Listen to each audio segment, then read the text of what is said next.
Nnamdi Kanu's bold leap to self-defense and the cracks it exposes in Nigeria's judiciary. In the sterile confines of Abuja's Federal High Court, where the air hangs heavy with the scent of polished wood and unspoken power plays, Nnamdi Kanu, the indomitable leader of the Indigenous People of Biafra IPOB, did what no seasoned lawyer would dare. He fired his entire legal team and stepped into the fray himself. "The defendant has taken this case back from us," declared his lead counsel, Kanu Agabi, SN, as a phalanx of senior advocates of Nigeria, Onyechi Ikpeazu, Joseph Akubo, Paul Erokoro, and Emeka Etiaba, filed out like ghosts from a sinking ship. Kanu, calm in the dock, confirmed it. For now, he would wield the gavel of his own defense. Justice James Omotosho, peering over his spectacles, adjourned the matter to Friday, October 24th, granting a fleeting 24-hour reprieve to this man who's been caged since his 2021 abduction and rendition from Kenya. But make no mistake, this isn't a procedural hiccup. It's a seismic rupture, a cry from the heart of Nigeria's festering ethnic fault lines. Why has Kanu chosen this perilous path? And in doing so, what grim portrait does he paint of a judiciary that's meant to be the nation's blindfolded guardian of justice? Let's start with the why. At its core, Kanu's self-defense is a masterstroke of desperation wrapped in defiance.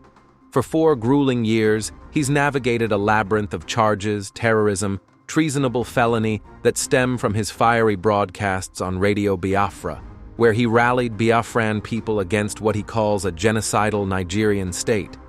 His legal team, a cadre of elite SANs, has valiantly chipped away at the edges, challenging jurisdiction, decrying his unlawful abduction, a point affirmed by the ECOWAS court but blithely ignored by Abuja, and highlighting health deteriorations in solitary confinement.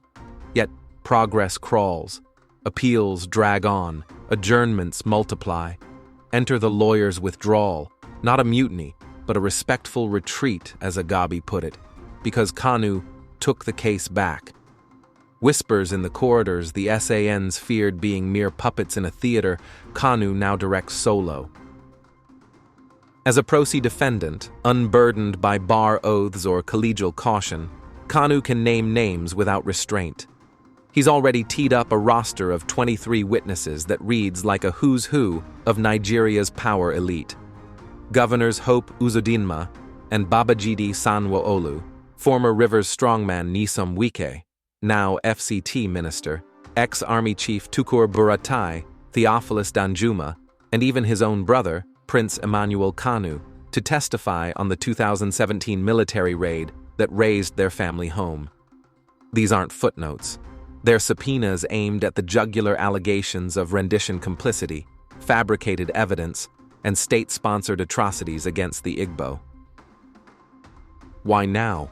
Because the clock is merciless. Court orders from October 16th mandated his defense open on the 24th, a deadline he initially sought to stretch to 90 days for preparation. Denied that buffer, and with lawyers who, in his view, tiptoed around the hidden truths he vows to unleash. "When I'm done with Nigeria, then I can die in peace," he thundered in a courtroom outburst that trended like wildfire on social media.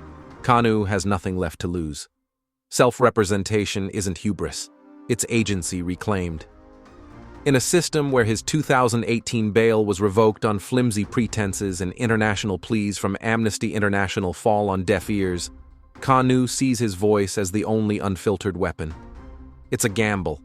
Procedural missteps could sink him, but unvarnished testimony might ignite a national reckoning, galvanizing the Southeast's simmering unrest and forcing President Bola Tinubu's hand toward amnesty talks floated pre-election. Yet, this audacious pivot casts a damning shadow over Nigeria's judiciary, portraying it less as a temple of equity and more as a coliseum rigged for spectacle. First, the optics scream intimidation. When a defendant's crack team of SAN's titans who've defended the mighty bows out en masse, it reeks of a poisoned chalice. Are they fleeing ethical minefields, like defending a client bent on courtroom chaos, or more sinisterly, external pressures that turn advocates into spectators. The withdrawal, timed just before defense, echoes the 2021 bail revocation that Kanu called a death sentence, fueling narratives of a bench beholden to executive whims. Justice Omotosho's plea for Kanu to see reason and his curt dismissal of jurisdictional pleas despite fresh contempt claims against the government for ignoring the Court of Appeal only amplifies this.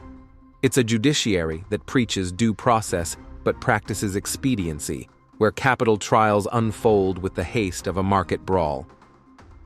Worse, it underscores systemic rot, ethnic bias baked into the bones. Kanu's case isn't isolated. It's the poster child for how the law bends for self-determination from the wrong region. Recall the Biafran War's ghosts, millions dead, Igbo marginalized, and fast forward to today. Herdsmen rampages in the north go unprosecuted, while IPOB's sit-at-home orders draw the terrorism hammer. Self-defense here isn't just Kanu's. It's a metaphor for a people defending their narrative against a narrative-erasing state. On X, supporters hail him as unrelenting, with activist Omoyele Sowore, fresh from hugging Kanu in court, amplifying the human toll.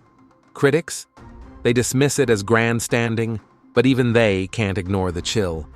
If the courts drive defendants to this, what hope for the voiceless? In the end, Kanu's solo stand is a mirror Nigeria can't shatter. It reflects a judiciary eroded by politics, where justice is doled out in ethnic portions and fairness is a luxury for the compliant. If Tinubu's administration truly seeks renewed hope, it must heed this roar. Release Kanu unconditionally, or watch as his unscripted defense turns a trial into a tribunal for the soul of a fractured federation. The lion is loose in the dock. Let the games begin, but pray they don't consume us all. Family Writers Press International.